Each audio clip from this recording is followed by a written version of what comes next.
At 12:01 a.m., President Trump stabbed America's best friend in the back. My message to the president is this: Canada will fight back. The United States launched a trade war against Canada, their closest partner and ally, their closest friend. At the same time, they're talking about working positively with Russia, appeasing Vladimir Putin, a lying, murderous dictator. Make that make sense. We will defend our people and our economy, and we will put Canada first. From choosing Canadian groceries to pouring California wine down the drain to booing the American national anthem. Since Trump announced that 25% tariff, Canadians are looking for ways to voice their displeasure with the U.S. administration.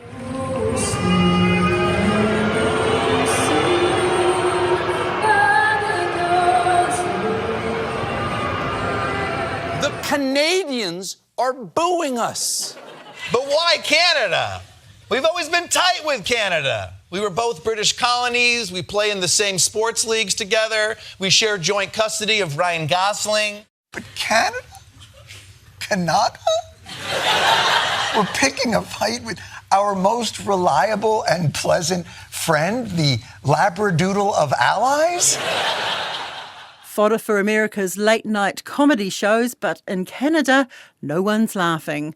I'm Alexia Russell, and today on The Detail, how one man is destroying a nation's economy and how the world's nicest people are reacting. People are really angry in this country to hear the President of the United States talk about its ally.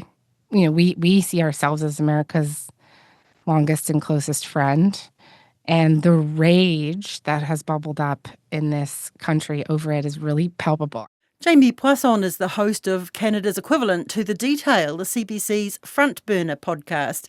I spoke to her on Thursday, our time, just after US President Donald Trump and Canadian Prime Minister Justin Trudeau had talked by phone. If you'd like, I can read you a little bit of what Trump tweeted. Please do. Yeah, of course. Who wouldn't want to hear this? Okay. Justin Trudeau of Canada called me to ask what could be done about tariffs. I told him that many people have died from fentanyl that came through the borders of Canada and Mexico, and nothing has convinced me that it has stopped. He said that it's gotten better, but I said that's not good enough. The call ended in a somewhat friendly manner. He was unable to tell me when the Canadian election is taking place, which made me curious, like what is going on here. I then realized that he is trying to use this issue to stay in power. Good luck, Justin. He followed up with another post on Truth Social, where, again, he talked about how Canada is responsible for this trade war, that it's largely been caused by the problems we have with our weak border policies, which allowed, quote, tremendous amounts of fentanyl and illegal aliens to pour into the United States. So that's where we are. Yeah. Do we even have to debunk this with facts anymore? Does it matter? Everything that comes out of Trump's typing fingers is a load of rubbish. Trump says the tariffs are needed, and he claims Canada and Mexico aren't doing enough to stop illegal immigration and fentanyl shipments. The fentanyl coming through Canada is massive. Even the excuse that he's giving for these Paris tariffs today of fentanyl is completely bogus, completely unjustified, completely false. Okay, how much fentanyl are you pumping across that border? So of all fentanyl seized, that comes into the United States, about 1% comes across from the Canadian border. Of course, that's not nothing. And our government in the last several weeks have taken several measures. We've appointed a fentanyl czar. We've upped boots on the ground at the border. We've put choppers in the air. The RCMP, our police force here, is working on a bunch of projects. So we've really done a bunch to try and address this concern.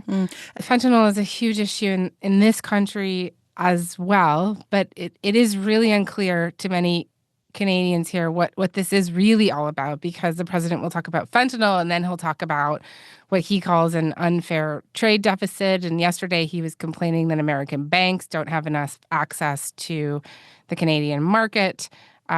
He has then also talked often about annexing our country and making us the 51st state, right?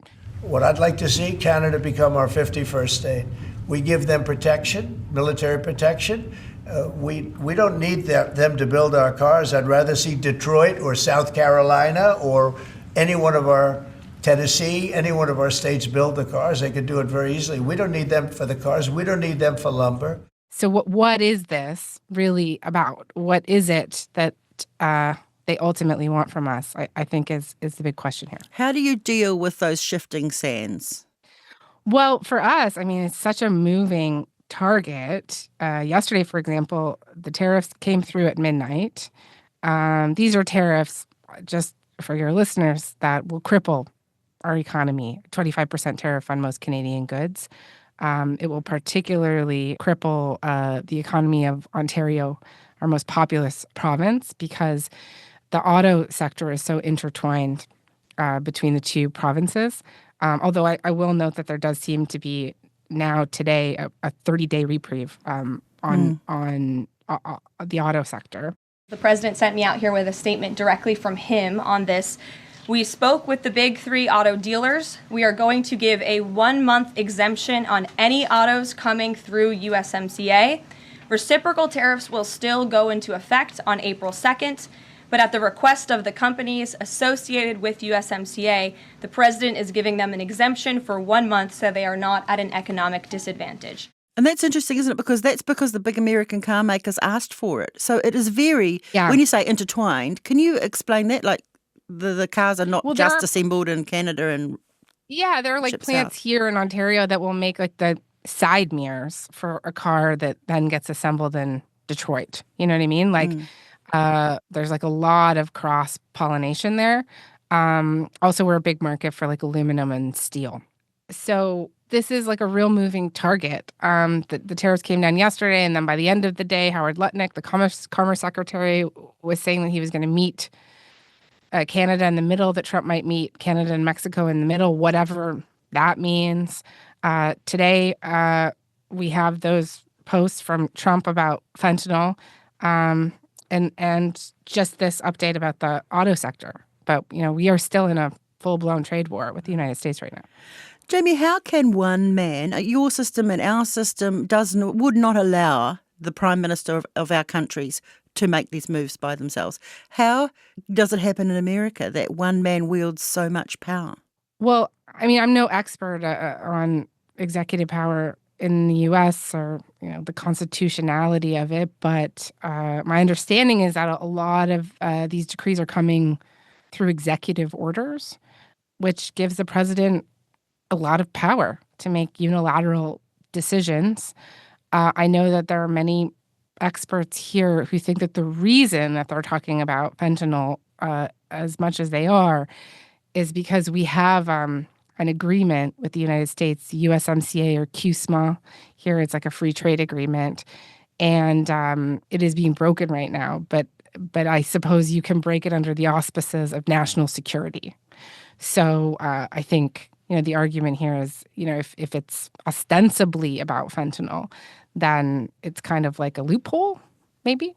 But I guess, and Trump would know what's in that free trade agreement because he signed it. He did sign it. He signed it several years ago, and now he hates it, I guess. So, I mean, is it true that Canadian dairy gets a good deal out of this, that it's weighted in your favor?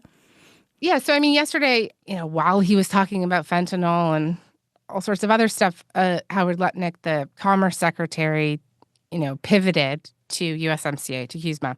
How about dairy products? I mean, talk about our dairy farmers, right? 200% on milk and milk products. And you say, what? I thought there was USMCA. Yeah, there's USMCA with a lot of cheating on the side. And he was sort of talking about how Canada needs to open up their dairy sector, which is quite protected, and the Americans hate it, for sure. Now, we can debate whether or not this is a smart policy. There are arguments on both sides that it protects sort of rural communities in this country and so forth. But they do definitely, it seems, want to see that opened up. They also are saying that Canada is like cheating by putting on like a general sales tax or GST, which I've never heard anybody argue before in any of these free trade agreements. Canada has a 5% sales tax. Now, what is that? That's just being sneaky. But he started talking about that, and then also a digital sales tax, which we've slapped on like Netflix and the streamers. France has a similar one. They hate that as well. They got a digital tax in Canada. They try to tax our tech companies. What happened to USMCA? I tell you what happened to it. The Canadians like to cheat. So they want us to get rid of that too. So these seem to be kind of floating around in addition to us being the 51st state.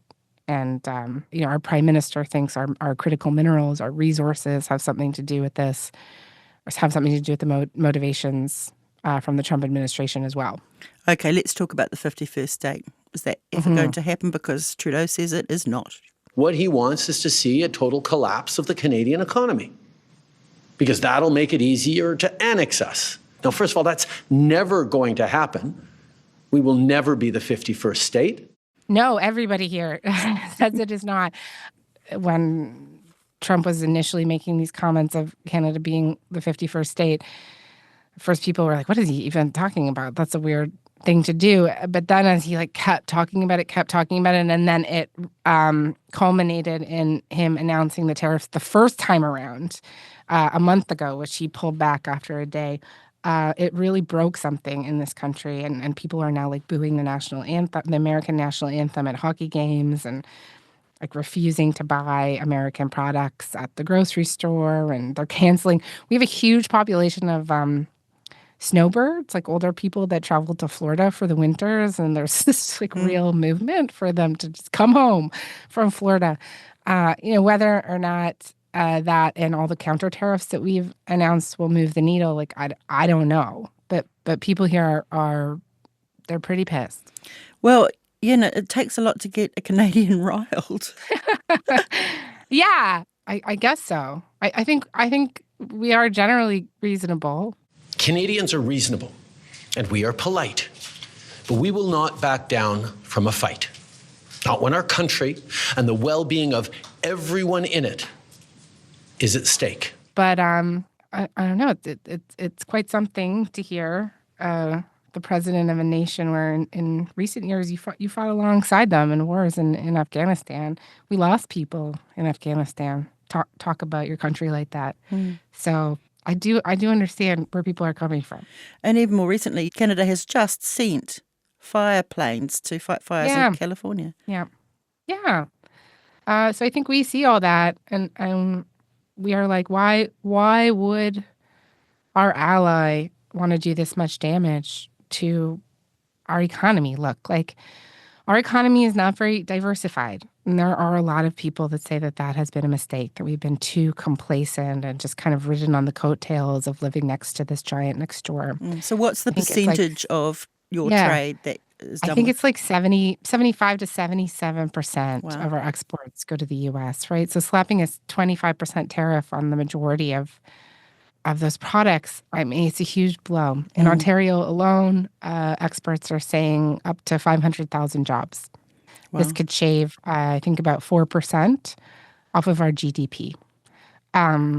So it's really, really serious for us. In the U.S., they have such an enormous economy. I've heard experts talk about this like it's a rounding error. Well, it's not a rounding error here. Yeah.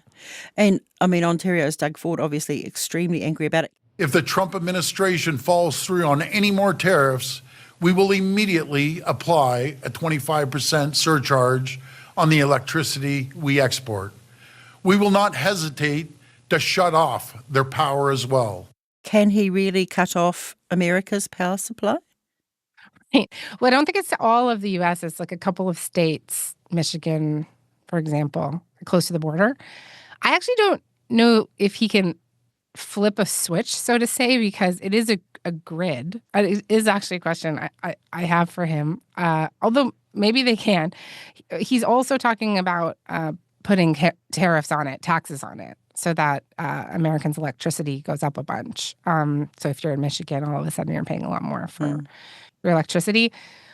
I mean, I know that there are people who are worried about what that could provoke from the Americans. Like, it could provoke such an extreme response. There are discussions here that we ship a lot of oil to the U.S. This would be the biggest lever, I think, that we have. What would happen if we shut off our energy exports, shut off our oil exports? But again, what would the U.S. do in response to that? I mean, other countries have viewed that kind of action as like an act of war. So, and does Canada have alternative markets arranged for that if you do it?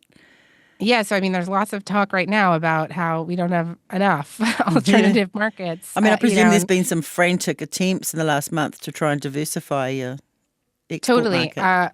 To tear down trade in between provinces, and also to figure out how to get more of our product to Asia and to Europe. Like, pipelines are cool again, I guess. Everybody's talking about how we need to build them in different places of the country, which is really a conversation a couple of years ago that felt like sort of moot. Environmentally past tense. Yeah. Wouldn't it be ironic if out of this came a flourishing relationship with China?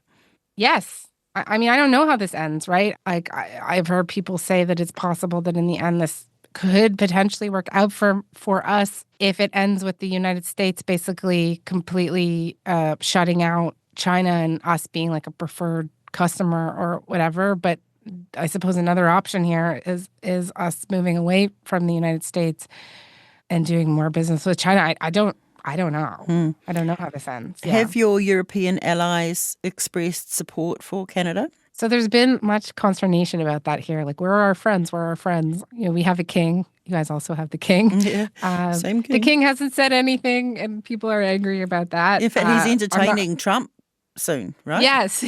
People are like, where is the king? I mean, I don't know what difference that would make, but I think people were angry that Keir Starmer, the UK Prime Minister, was asked about Canada and sort of says something to the effect of like, don't try to like divide us or whatever. Like, people interpret it as being thrown under the bus. I mean, you know, again, they have other problems in Europe right now, like a real existential crisis on their doorstep. But I do think that it has shown that we're pretty alone right now. Whether you find the reasons for us being alone acceptable or not is up for debate, but we feel pretty alone. Mm-hmm. Meanwhile, Justin Trudeau, who only has, less than a week to go as Prime Minister, pretty astounding speech yesterday. Yeah. How's the reaction been at home on that? It was, so I mean, it was pretty angry. Canadians are hurt. Canadians are angry. We're going to choose to not go on vacation in Florida or Old Orchard Beach or wherever. We're going to choose to try to buy Canadian products and forego bourbon and other classic American products. And we're probably going to keep booing the American anthem. But we're Canadian, which means we're going to stand up for each other. We're going to fight. And we're going to win. He gave a speech a month ago when Trump initially put these tariffs on before he walked them back. This one was angrier. Like, at one point, he just looks down the barrel of the camera and he says, like, Donald, he calls him Donald. Donald, even though you're a very smart guy, this is a very dumb thing to do. He seemed really frustrated. How are people responding to that speech? I don't know. I mean, I think certainly it tapped into the mood of the country domestically. I've certainly heard some people say that kind of tone and the way that he was speaking to the president might not be helpful when dealing with such a mercurial person. But again, I don't know if that would even make a difference one way or the other. Has it made a difference to his political fortunes? So I think his polling's up a little bit, but he's done no matter what. His party will pick a new leader on Sunday, and then I don't know exactly when he's going to step down, but it will be fairly soon after that. But certainly his party has had a major comeback in the last month and a half. The Conservatives had a 30-point lead at the beginning of January. And now that lead has basically vanished. And some polls actually have the Liberals ahead of the Conservatives now. Wow. It has completely changed the landscape. Explain to me how aligned with the MAGA movement the Conservative Party is in Canada. So there are, people who will say that Pierre Poilievre, the leader of the Conservative Party, is Trumpy, is like MAGA-y. And that is kind of a bit of a lazy comparison, but certainly like there are parallels that have been drawn. He's very confrontational with mainstream media. He's in recent weeks talked about stuff like cutting foreign aid. He's talked a lot about like common sense. People have just found sort of his style to be similar to like Trump. He like calls people names like carbon tax carney, his opponents, this kind of stuff. So he's had to basically be like standing in press conferences saying that he's not MAGA, that he's not Trump. Part of this, I think, is also because there are people in Trump's orbit that have said that they like him, right? Like Elon Musk has talked about how he likes Poilievre. Trump the other day sent out a post about how like he thinks that Poilievre isn't saying very nice things about him and that he's not very MAGA at all, which was interesting. Because Poilievre has really come out against all the 51st state stuff. He's really positioning himself as like Canada first. We will defend our people and our economy, and we will put Canada first. There's no doubt that our economy will suffer, but so will yours, President Trump. In fact, you're already paying the price with trillions of dollars erased in stock market value over the last month of these threats. Already Americans are paying higher gas prices. Your political leaders seem to be singing from the same sheet on this, right? Yeah. Yes. It really is a competition for how Canada first or pro-Canada you can be right now. There's nobody that's like, oh, wouldn't it be great if we were the 51st state? You have talked recently to your Washington correspondent about the reaction from Americans here. What came out of that conversation? Yeah, this was really interesting to me. So Alex Panetta is a Canadian guy, grew up in Montreal, but he's been in Washington for several years now. And he was telling me that when he talks to Americans about all of this stuff, like when he talks to them about how Canadians are so angry about, the possibility that the U.S. wants to annex us, they look at him like he has two heads. I have tried asking people here in the United States about annexation, about Canada becoming a 51st state. And people look at you like you're insane for even asking it. I was like, well, yeah, but the president's talking about it, right? Nobody here takes it seriously, right? So it feels like you're peering through the looking glass. Whereas in Canada, people are worried. They do take it seriously. And they don't like quite understand why Canadians are as angry as they are. Why is that? I don't know. I would imagine that they have a lot of other things going on right now. That this administration, the Trump administration, is moving really fast. They're doing a lot of stuff.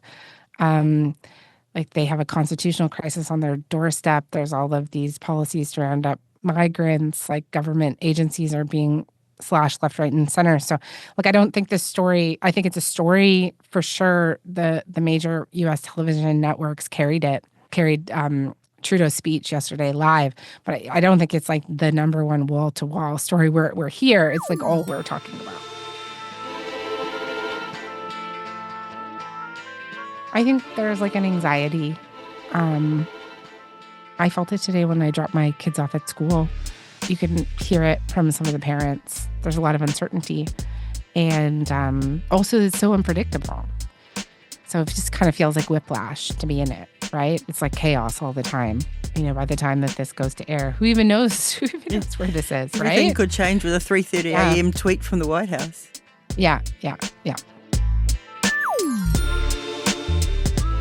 That's it for today. The Detail is a newsroom production supported by RNZ and New Zealand On Air. This episode was engineered by Phil Benj and produced by Gwen McClure. Thanks to CBC's front burner host, Jamie Poisson. I'm Alexia Russell. Ka kite anō.